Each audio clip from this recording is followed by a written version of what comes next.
പക്ഷേ ഓൺടർപ്രണർഷിപ്പ് ഭയങ്കര ഒരു ഗ്ലാമറസ് ഗെയിമാണെന്ന് വിചാരിച്ച് വരുന്ന ആൾക്കാരാണെങ്കിൽ ഞാൻ ആദ്യം തന്നെ പറയുന്നത് വെച്ചാൽ അതല്ല. ബിക്കോസ് പലരും എന്താ കാണുന്നത്, ഇലോൺ മസ്ക്, ജെഫ് ബെസോസ് പോലെ അവരുടെ സക്സസ് മാത്രം മിക്ക ആൾക്കാർ കാണുന്നുള്ളൂ. അവരുടെ ഫെയിലിയേഴ്സ്, അവരെവിടേക്കാണ് അവർക്ക് ലോസ്, അതൊന്നും ആൾക്കാരും മനസ്സിലാക്കാറില്ല. ബിക്കോസ് ഒരു സക്സസ്ഫുൾ ജേർണിൻ്റെ പുറകെ നല്ല ഡൗൺസ് ഉണ്ട്. അപ്പോൾ നമ്മൾ ഏറ്റവും ഫസ്റ്റ് അറിയേണ്ട ഒരു കാര്യം എന്ന് വെച്ചാൽ നമുക്ക് ആ പ്രൊഡക്റ്റ് നമ്മൾ എന്താ ചെയ്യുന്നത് എന്നൊരു പാഷൻ ഉണ്ടോ.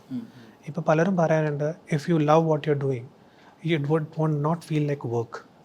സോ ആ ഒരു പാഷൻ എല്ലാവർക്കും വേണം. അപ്പം ഞാൻ ഏത് ഇൻ്റർവ്യൂ ചെയ്താലും ഞാൻ പറയുന്നൊരു എൻ്റെ ഒരു ഫിലോസഫി ഉണ്ട്. അതായത് 3 P's ഓഫ് സക്സസ് എന്ന് പറയുന്നത്. അതായത് പേഷ്യൻസ്, പീപ്പിൾ, പാഷൻ. അതായത് ഏറ്റവും ഫസ്റ്റ് വേണ്ടത് പേഷ്യൻസ് ആണ്. ബിക്കോസ് ഇതൊരു ക്വിക്ക് ജേർണി അല്ല. നമ്മുടെ സ്വിഗ്ഗിയിൽ ഇതേപോലെ ചെയ്യുന്നത് പെട്ടെന്ന് കിട്ടുന്ന സാധനമല്ല. ഇതിനു വേണ്ടി കഷ്ടപ്പെടണം. അത് സമയമെടുത്ത് അതിൻ്റെ വിഷമങ്ങളൊക്കെ മനസ്സിലാക്കിയിട്ടേ നമുക്ക് ഒരു 8 പോയിൻ്റ് ടൈം കഴിഞ്ഞ് നമുക്ക് സക്സസ് കിട്ടത്തുള്ളൂ.